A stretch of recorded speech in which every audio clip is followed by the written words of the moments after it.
All right, we are on the air. What's up, running out the clock, people? This is welcome to the Tad Pod, your weekly discussion Ole Miss basketball. I am joined again by my good friend Sam Mooney. Say hello, Sam. Howdy. How's it going tonight, Sam? Dude, doing good. Doing good. I just watched the Fire Festival documentary. I can't wait to watch it. We've got that on our to watch list coming up here pretty soon. Definitely worth the watch. I mean, what could have possibly gone wrong? A bunch of people, yeah. There's just so many great things. It's insane. Yeah. So, like I said, he's Sam. I'm Chandler, and we're talking Rebel basketball. And unfortunately, this week's episode is brought to you by the letter L, because for the first time all season, Ole Miss had a bad week. If you go back to last Tuesday, dropped the road game to Alabama in Tuscaloosa, and then came back and played Iowa State, who might as well have been the Golden State Warriors with the way they were shooting the ball on Saturday morning. Even though it was a loss, kind of bounced back a little bit, which I feel like we'll talk a little bit more in detail about. But I would like to take the next few minutes to talk about the good things that happened in Tuscaloosa. All right, we're good. That was pretty much it. Do you have anything that you need to add to that? I'm hoping that it's the basketball equivalent of the Florida game in the 2015 football season. Like the just inexplicably disastrous game in an otherwise good season. That's what I'm hoping that was. Yeah. So we went to the game. Our listeners know that we live in Tuscaloosa, and so we went to the game. Actually had a great time. I mean, win or lose, anytime you get to get out of the house, have get a babysitter and go and go out with your wife and kind of enjoy the evening. That's a win no matter what. But we were sitting there in the stands. We were sitting there in the stands watching the game and watching the team warm up, and they just didn't look right. Like they weren't making shots. They had no energy. It was just kind of like, and I loved what Kermit Davis said after the game. That there was some sort of skirmish. We couldn't really see what happened, but there's some sort of skirmish before the game where both teams kind of gathered around the half court line and kind of bodying up to each other, and couldn't really tell what was happening. It didn't seem like it was a big deal. But how long before the game was that? I mean, it was a good probably 30 minutes. It was still really early on, and they hadn't put their jerseys on yet. But after the game, Coach Davis said, he said, I heard there was a fight or something before the game. I'm not really sure. I'm glad it wasn't a full-fledged fight, because with the way our team looked, we probably would have had to have emergency personnel to help us off the court. So, I thought that was, we thought Andy Kennedy was the funny guy, but Kermit sips tea and makes jokes. But I mean, I think what that night comes down to was Alabama played like a team that knew they had to have a win. They had just lost a really close game, really lost what was potentially a season-defining game at Tennessee, and knew they had to get a win. And we played like we were good with being, number 24, 20, whatever we were. So, it's like you said, you hope that's just the inexplicable bad game in an otherwise good season. Mm-hmm. Yeah.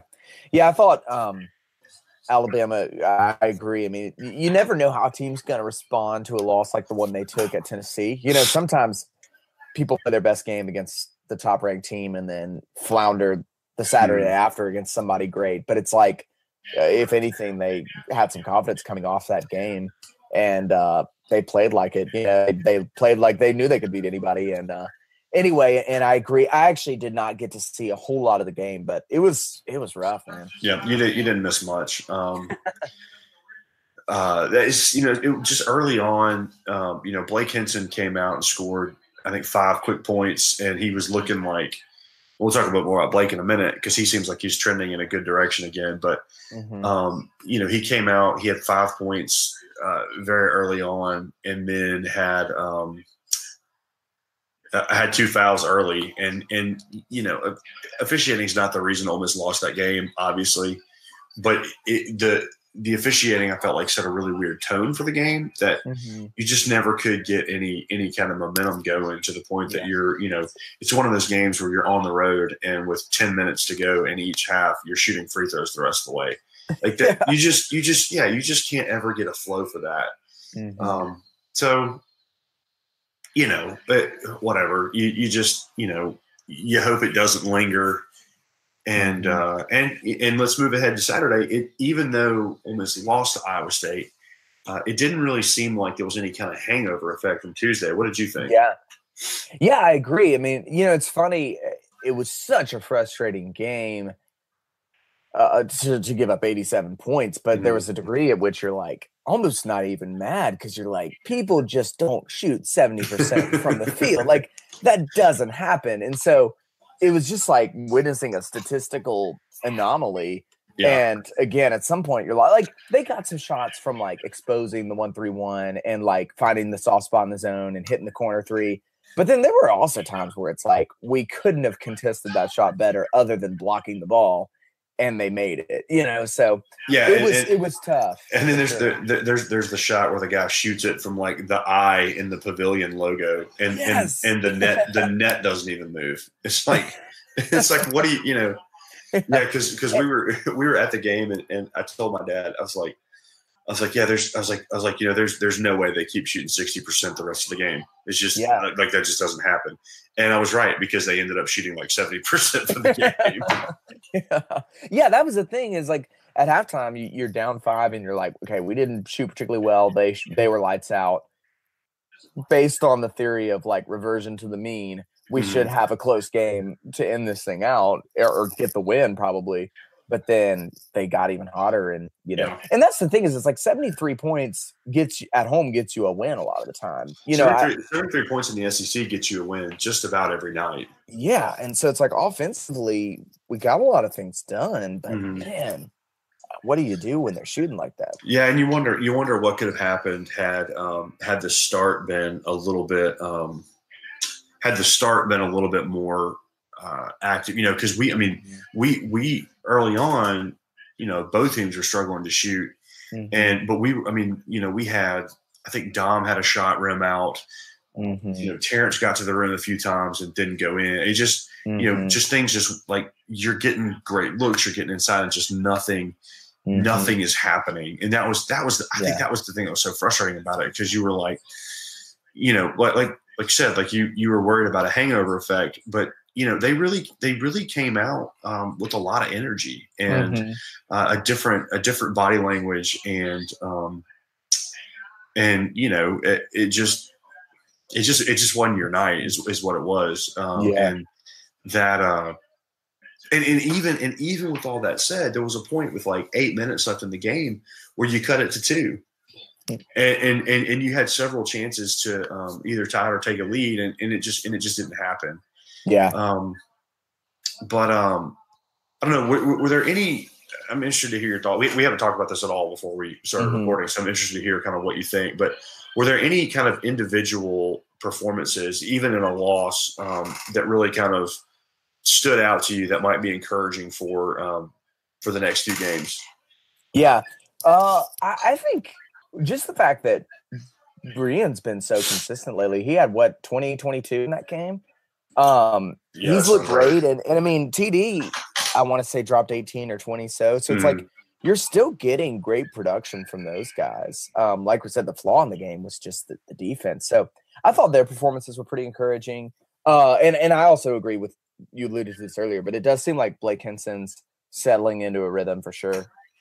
Yeah, no, those are great points about Brian and Terrence. I mean, they definitely, at least offensively, seem like they're continuing to rise to the occasion.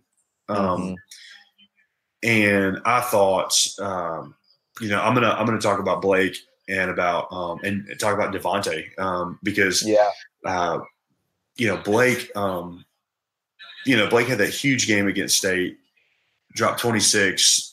Crazy emotion, all this kind of stuff. And then he kind of went through a couple of games where things just weren't falling for him.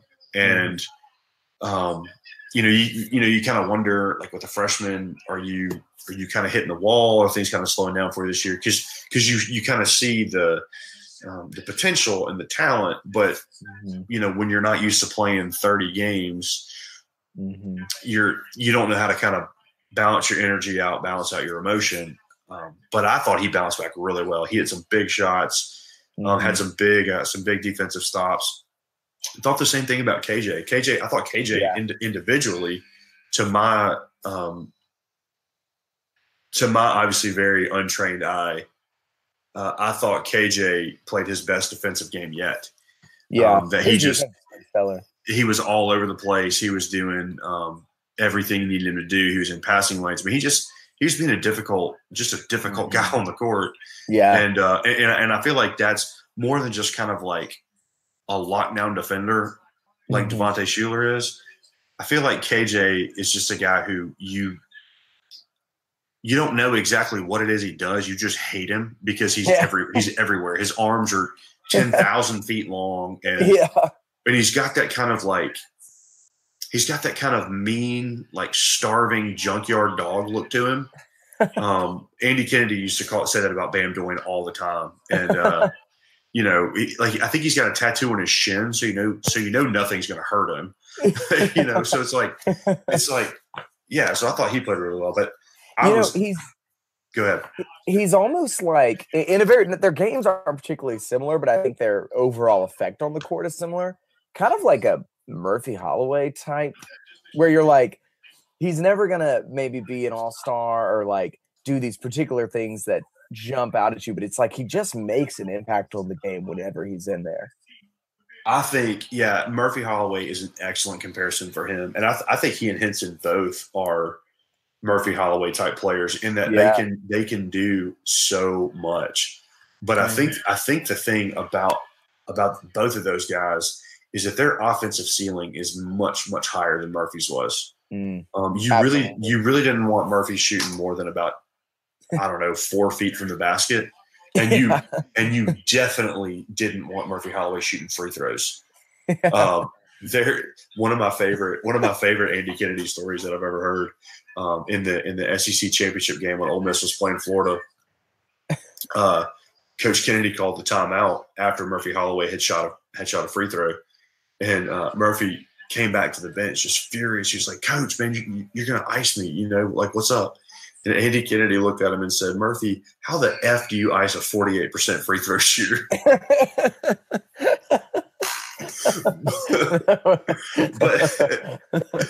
but when KJ and Blake go to the line, you trust them. But Murphy is a great comparison for both of those guys because Blake has got a lot of Murphy's emotion and a lot of his intensity. KJ's got a lot of kind of the same tendencies as far as a player. So I think that's a great illustration. But I think the thing that bodes well for Ole Miss in the next, especially in the next week, is that you could tell at times that Devontae was hurting a little bit, but he really did. It really didn't affect his game. I mean, he was hitting big shots. He had that fast break leading to a dunk. And if Devontae Shuler can stay healthy and if he can go, and I realize healthy for him for the rest of the year is going to be a relative term. Yeah. Because that injury doesn't get better without rest. Yeah. But if he can go at that level, I think Ole Miss is going to be fine. I mean, you're obviously really, really concerned with the post play because that was the first game in a while that you looked at it and thought, wow, that was just really bad. You saw, I don't like to, call players out necessarily, but, Dom missed a bunch of rebounds. Bruce Stevens had a couple of especially bad trip. He'd blow something on the defensive end, come back, take a bad shot, not get back. He had a bad stretch there in I think it was late in the first half, maybe. But and they're just limited players, and we knew that. We knew that all along. One thing I thought was interesting, maybe you noticed this. There was a stretch there where he had Schuler, Tyree, Davis, Henson, and Buffin on the court at the same time. I was going to say the exact same thing. And there was even a point where I think he had Stevens, Henson, and Buffin in.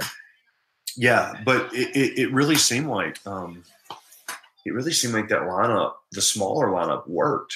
Mm-hmm. Kind of from an offensive and a quickness standpoint. Now, I don't think that there's a universe ever that KJ Buffin is going to be a center. Yeah. But I don't know, man. Maybe that's a little bit of a taste of what might be to come, especially as he kind of continues to build the team the way that he wants to. Yeah. So I think overall, I was disappointed because it did feel like defensively there was a lack of focus, and that they got a little bit lax. But I think overall the effort was there. The pavilion was rocking. I mean, that was awesome. Yeah. Great atmosphere. It's I don't always get to make it to the pavilion for games, but I mean, just everything about the atmosphere and the student section was going crazy, and it was a great atmosphere, great environment, and I think that's a direct testament to, I think, the team being much more supportive. The team being better, so fans are much more supportive. Yeah. But that was great. But then, Iowa State, I mean, they just were unbelievable. And so when you kind of have the defensive lapses and a team that's that hot mixed together, and you got to remember this team beat Kansas. And so that's not something, it's not like that's a team that was coming in here that, like, you realistically, it's not like a Kansas State or a even a Baylor that you feel like you could get that game. I mean, that's a tough game to win, but yet you're at a point where there's about 4 minutes left where you can take the lead. And so that's not a win, obviously. That's not what you want, but it is. I think it continues to be a very encouraging sign for what's to come. Yeah, I agree. I mean, Iowa State, quite frankly, looked like a team that could be playing deep into March. If they're in the Sweet 16, I'm not shocked. In fact, I might pick them. I might end up picking them to go that far. Yeah. Also, this is so random. They had that guy who was hitting every mid-range jumper. He was like a kind of thicker guy, but he was playing like guard. He reminded me so much of Boris Diaw. I know that's a really random, but they had the exact same game. Yeah. Like, really sleek passes, solid defense. They were built the exact same, and was hitting all that mid-range stuff. Anyway, I felt like I was watching a college Boris Diaw, which is really random. Well, that was something else that was so impressive. You mentioned this. That was something else that was so impressive about them, was that they moved the ball so well. Yeah. I mean, it was like bam, bam, bam, open shot, bam, bam, bam, open shot every time. And again, some of that's on the defense, and some of that's just an extremely well polished basketball team. So I agree, because it's not uncommon when we run that 1-3-1 to see the ball get to the guy in the corner, but typically we cover it and contest it or make that guy pass. And it was like Iowa State was getting it there so quickly that they usually had a good look and made it. Here's a question for you. Yeah. Sorry, go ahead. No, go ahead. It's an unrelated thought, so you go. We're all about unrelated thoughts here. That's what we do on this here show. Yeah. What do you think of it seems like they're starting to set in Rodriguez a lot more, but for really random stretches, or not even really stretches, like he'll come in for like a minute. Your thoughts on that? Yeah, I mean, I think that he is. I think Luis has got a bright future. I don't think he's there yet. I think he was maybe kind of a project when they signed him, but he fits that bill of. He fits that bill really well of kind of that same. I mean, again, he's built just like Blake Henson is. He's 6'5", 6'6". He's thick. He's athletic. And I think there's just not a spot for him to play more right now, because you've got Terrence, you've got Blake, you've got KJ, kind of all rotating in that 3-4 slot. Terrence didn't run in the 4, but he can serve as that occasionally if you go 4 guards. So totally. I think that right now, I mean, I think probably if Kermit had the way that he wanted it, he probably would have redshirted Luis.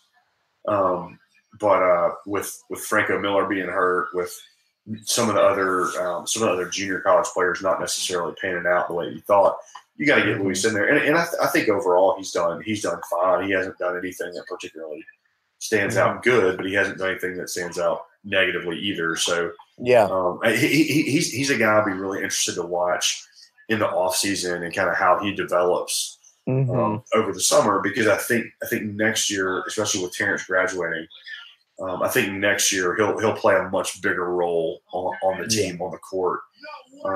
And a lot of what he's made some pretty athletic moves, and I think he's going to be good.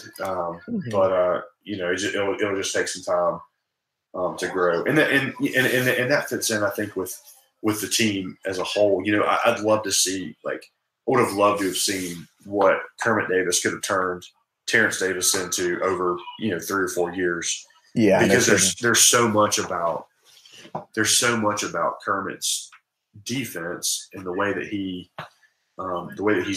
builds his teams, that the defense has got to be kind of ingrained into your DNA, so that it's like everything that you eat, sleep, breathe, whatever. And those guys don't quite have that yet. You can still you can see the lapses where both on defense and offense where things are going okay, and then all of a sudden somebody will kind of revert back. Brian will they'll run the offense for 15 seconds, and then Brian will ISO when he's not supposed to, or something like that. Yeah, and he's good enough. He's good enough that it works out, and you don't hate it. But but it's more of that's one of those things that I think you'll look to see probably change a good bit over the next couple of years. Yeah. So let's look ahead then. Like we said, last week was Ole Miss's first bad week. It's the first week that you look and say, you probably hurt yourself, but maybe not. And so what you're looking at this week is a Wednesday night game against Florida at Florida, and then Mississippi State comes back to Oxford this time for a rematch of the obviously big road win. So what are you kind of looking for this week, and what do you think in your mind constitutes a good week for the Rebels? Yeah, I mean, coming off an 0-2 week, obviously I think splitting the week is improvement. Obviously you want the big win against State, but it is tough to beat a good team twice. And, the road win was huge. I do think the home field advantage of the pavilion is going to come into play. I haven't really done a lot of scouting on Florida. Are there some exploitable matchups there? How do they look? I'm like you. I don't know a ton about Florida other than Gainesville's never easy. Yeah, Gainesville's never easy. And I don't know a ton about Florida other than that they've underperformed this year. And it feels like a pretty winnable game, other than the fact that it's at Florida and that's hard. Yeah. It's going to depend, I think, solely on our guards and how they show up. And if you can get anything, I think Florida is a bigger team down low, so you've got to get something out of Bruce and Dom. But I don't know at this point. I don't know what it is. But obviously you want to go 2-0. You can go 2-0 this week. I mean, it's not out of the question. But you want to do that, and you probably, if you want to make the NCAA tournament, you need to go 2-0. Yeah. But I think if you go 1-1, I think you're still okay. If you go 0-2, then let's start hoping maybe we can host a first round NIT game. Yeah. Yeah. But the thing to remember is that NIT is still progress for this team this year. So true. My biggest fear for the fan base is that we let them kind of become victims of their own success. Totally.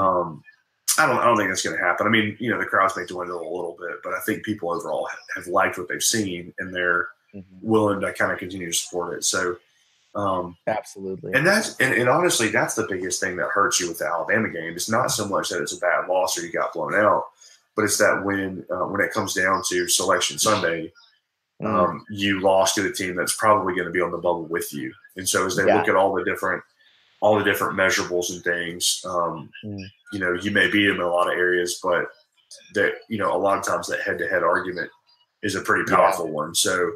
Totally. That's really where that hurts. So if they kind of find themselves on the bubble as well, it's not great. But you do have some time to make up for that, and you can make up for that by winning a couple of games this week. So another big thing is going to be, I guess, how over time will the Mississippi State and Auburn wins continue to be quality wins? Because right now they don't look as hot as they once did. Yeah. So it'll be interesting to see. If, by the time Selection Sunday rolls around, are those just two other teams that we're on the bubble with? Again, good to have beaten them. Of course, we got to play them both again, but it'll be interesting to see how that plays out for sure. Because Auburn's 2-4? Yeah, they're 2-4. And State, I don't think you have to worry about that one because it's a road win, and as long as I think with the new net rankings. As long as they stay in the top 75, beating a top 75 team on the road counts as that quadrant one win. So I don't think you have any worry about that one. That one becoming a less than great win. But Auburn for sure. I mean, if Auburn continues to drop, then winning at Auburn feels like it's more possible, but it also feels like you kind of have to. Yeah. So and you don't want to, you never want to go on the road like you have to win because that's just a tough spot to be in. Totally. So, I'll be interested to see this week how we bounce back kind of mentally. It seemed like, given the competition got tougher, so that's the biggest thing. But it seems like we've been a little less loose the last few games, and you almost wonder if this is a team that thrives when they're the underdog, or a team that thrives when they have that chip on their shoulder. And since I would assume we're out of the rankings tomorrow, I think it'll be interesting to see if that injects a little more energy into it. Again, I liked what I saw energy-wise yesterday. Yeah. But it'll be interesting to see if that enhances our sort of mental edge at all. Yeah, for sure. And like you said, we will be out of the top 25 tomorrow, which is fine because you have to remember that the AP poll doesn't mean anything. You're watching that net ranking. That's what you want to pay attention to. And we're not hurting too badly in that ranking, which is good. And you've got plenty of time to kind of make sure that one stays at a place that, even if you end up on the bubble, you end up on the right side of the bubble. Even if you're getting in as an 8 or a 9 seed, that's still a great spot to be in. So totally. So the publicity is fun, and being kind of the darlings of college basketball like we were for a week or so was awesome. And I think there's a lot more of that to come in the Kermit Davis era. But eventually the limitations of your team kind of come back to bite you. And I don't know that we're at a spot that we can really overcome those, just because that's just the nature of the team that was left over. So. But it's still fun. Still. I mean, again, you're 14-5 right now. I mean you were picked last in the SEC, and you're 14-5, and you're 4-2. If you go 4-2 over every 6-game stretch in the SEC, you're going to end up 12-6, and that's going to get you in the tournament. It's hard to say exactly. It's hard to say exactly what you think is going to happen, but if you can bounce back this week with a win, at least one win, and take care of 2 of them, then then it's like last week never happened. And really, if you win 2 games this week, the regret just it does. It's not so much that you lost to Iowa State; it's that you just missed out on a really, really quality win. So well, and someone else was saying this, but it's like. Basketball as a sport is a game of runs, but I think sometimes seasons play out that way. Like I remember the 2013 season, there was a point where we were ranked really high, kind of same thing. And then we dropped a number of games kind of in the middle of SEC play. and then got back hot again around the time of the tournament. And everybody remembers winning the SEC tournament and all that. But like even that team had a tough run in the middle of the season. If I'm not mistaken, it was that season that we went to Mississippi State, and their RPI was in the 200s. It was when Rick Rose their coach, and they beat us. And and it was like, I mean, people thought Kennedy was getting fired that night, and that there was no. I mean, one of the Ole Miss beat writers asked him. They said, "Do you think you're going to keep your job?" And he was like, "Honestly, I don't know." Gosh. You know, and then it just turns so quickly, and you get hot, and I mean, you know, and I think the most positive takeaway from Saturday is that Schuler looks like he's good to go. Now, I mean, you know, it could be the slightest thing that we might find out tomorrow that on his way to class he stepped on a pebble and his foot fell off and he has to like never play basketball again. But from what I saw Saturday, if he can give you that level of play, I mean, you're going to be in good shape because he's kind of the glue that holds everybody together. It seems like, you know, when he's out there, it seems like everything's just a little bit calmer. Everything's a little bit more put together, and people kind of do the right thing a little bit more because he's just that kind of calming presence. So, yeah, I didn't see the numbers, but it seemed like he played more minutes yesterday than he had in a while.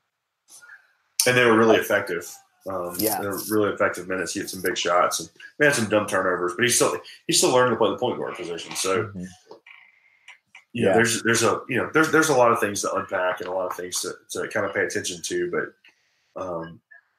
you know, again, with 12 games to go, you probably couldn't ask to be in much better shape than you are right now. Yeah. Maybe I don't know. Maybe you can't make the case that you should have gone to Alabama and won.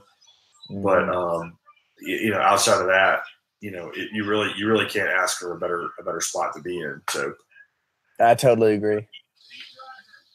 Well, I think that's going to be it for us tonight. It's a little bit shorter of an episode. Maybe it wasn't. I think that probably still ended up being about 40 minutes. So it's just so much fun, you know? Dude, it's a blast. I'm having a great time. Even when the weeks don't go well, you know, it's like, hey, even when you go to the pavilion and lose, you still get to go eat lunch on the square, you know? So, right. And when we have a bad week, this is kind of like my therapy for exactly. venting my frustrations. Exactly. So, thank you. Send me an invoice on PayPal. And if we end up with another couple of bad weeks, just pour a glass of bourbon and join us, you know? That's right. That's how it goes. But thank you for listening. Sorry I was not my normal witty self. I don't know if it's coming through, but I've got a bit of a cold. So I'll be back on my hilarious game next week. You'll all be laughing and just fawning over how charming I am because obviously – actually, we probably won't record next week because that's the Super Bowl.